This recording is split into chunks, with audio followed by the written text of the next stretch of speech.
दूर गांव में एक व्यक्ति रहता था जिसका नाम भोला था।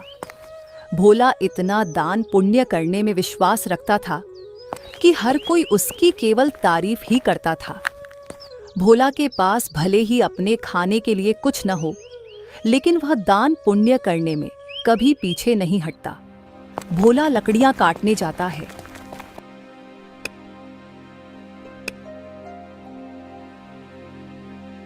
हाँ, आज अच्छी लकड़ियां हो गईं, पर पता नहीं आज भी मेरी लकड़ियां बिकती हैं कि नहीं। फिर भोला लकड़ियां बेचने निकल जाता है। तभी अचानक बहुत तेज तूफान आ जाता है और भोला को लकड़ियां फेंककर वहां से भागना पड़ जाता है।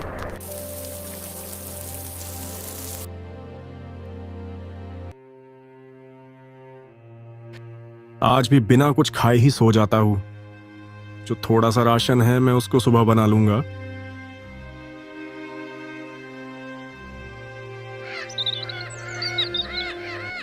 सुबह सुबह भोला खाना बनाकर जैसे ही खाने बैठा, उसके दरवाजे पर एक महिला का आना होता है। बेटा, कुछ खाने को दे दो। कल से भूखी हूँ, कुछ खाया पिया ही नहीं है। अब तो चला भी नहीं जा रहा। अरे काकी, अंदर आइए। आप मेरे साथ बैठकर खाना खा लीजिए।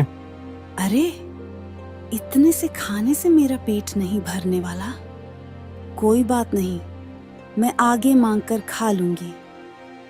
तुम खाना खाने बैठे हो तो खा लो। अच्छा काकी, ये सारा खाना आप ही खा लीजिए। मैं भूखा रह लूंगा क्योंकि रात में मैंने खाना खाया था। इतना कहकर भोला अपनी थाली उस महिला की तरफ बढ़ा देता है। महिला भी खाना देखकर जल्दी जल्दी खाने लगती है। खाना खाने के बाद महिला भोला को ढेर सारा आशीर्वाद देती है।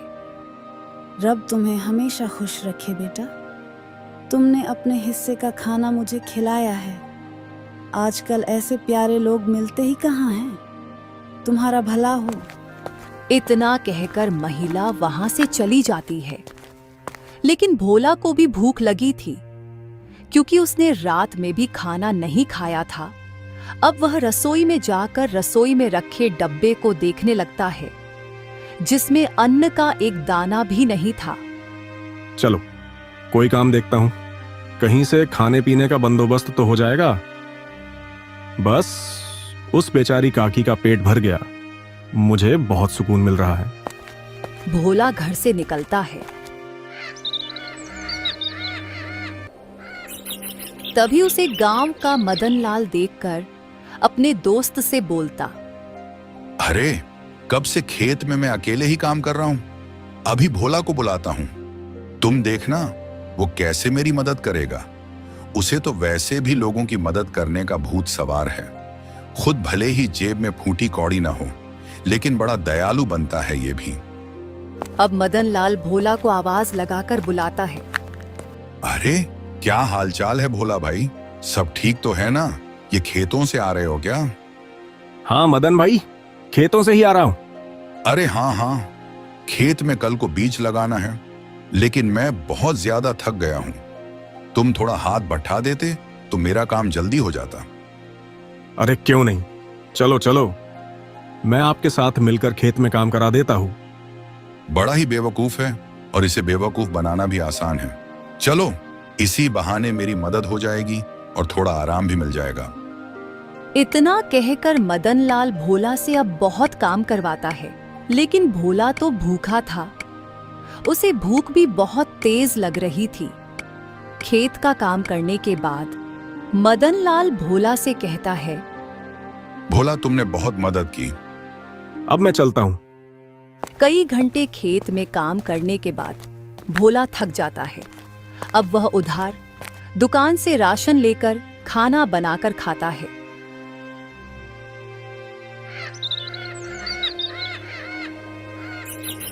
अगली सुबह उसके दरवाजे पर किसी के रोने की आवाज आ रही होती है।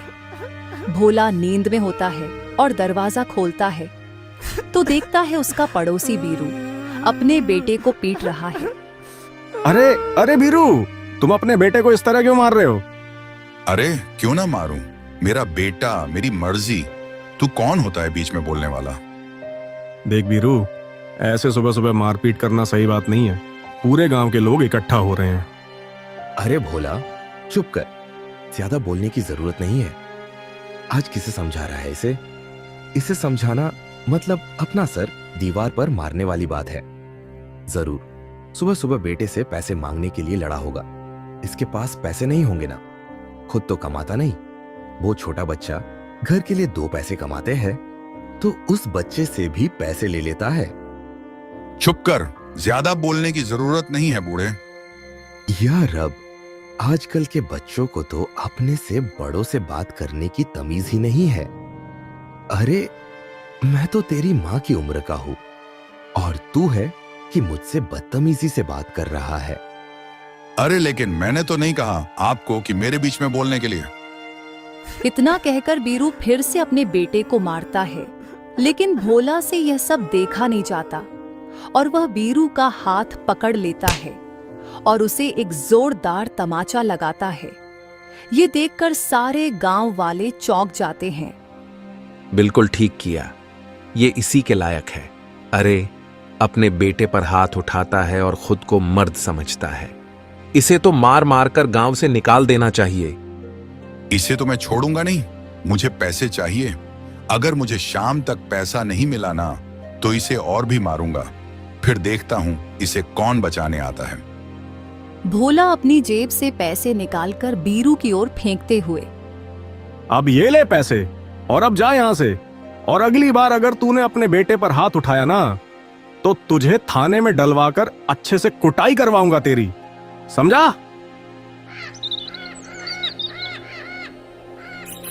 बिल्कुल ठीक किया बेटा इसके साथ। गांव के ढेर सारे लोग ये तमाशा देख रहे होते हैं। उनमें से एक औरत भोला से कहती है, आप सच में बहुत बड़े दिल के हैं।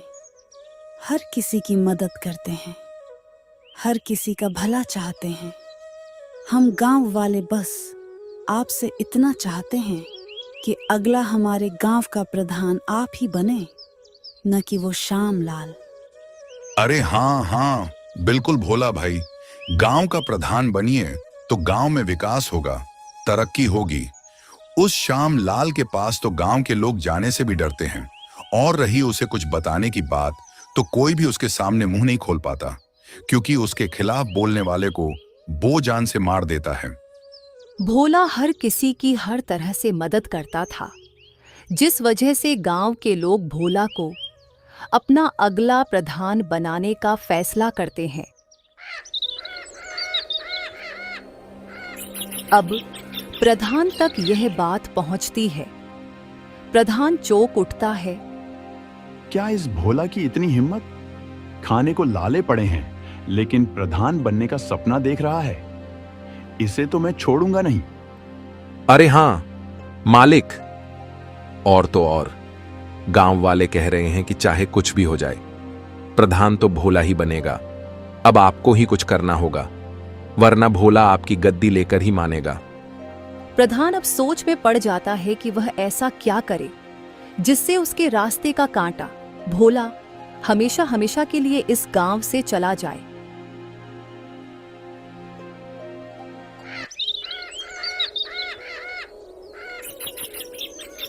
अगले चुनावों में गांव के लोग भोला को प्रधान बना देते हैं। ऐसे ही कई दिन बीत जाते हैं और जब राशन देने की बारी आती है तो प्रधान बड़े ही चालाकी के साथ राशन में मिलावट करवा देता है, जो भोला को बिल्कुल पता नहीं चलता। अरे बेटा, तुझे प्रधान बनता देख बहुत खुशी हुई। अब कम से कम राशन अच्छा तो मिलेगा और समय पर भी। अरे हाँ हाँ, अब गांव में विकास और तरक्की आने से कोई नहीं रोक सकता।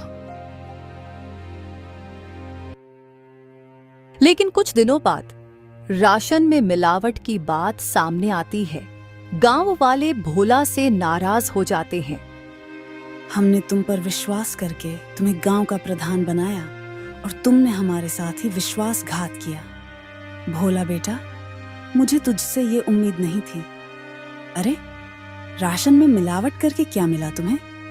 तुम तो गांव के लोगों का हमेशा से भला चाहते थे, तो भला फिर राशन में मिलावट क्यों किया? इतना मिलावट तो प्रधान जी भी नहीं करते थे। तुम्हें भी प्रधान बनकर लालच आ गया है। अभी के अभी तो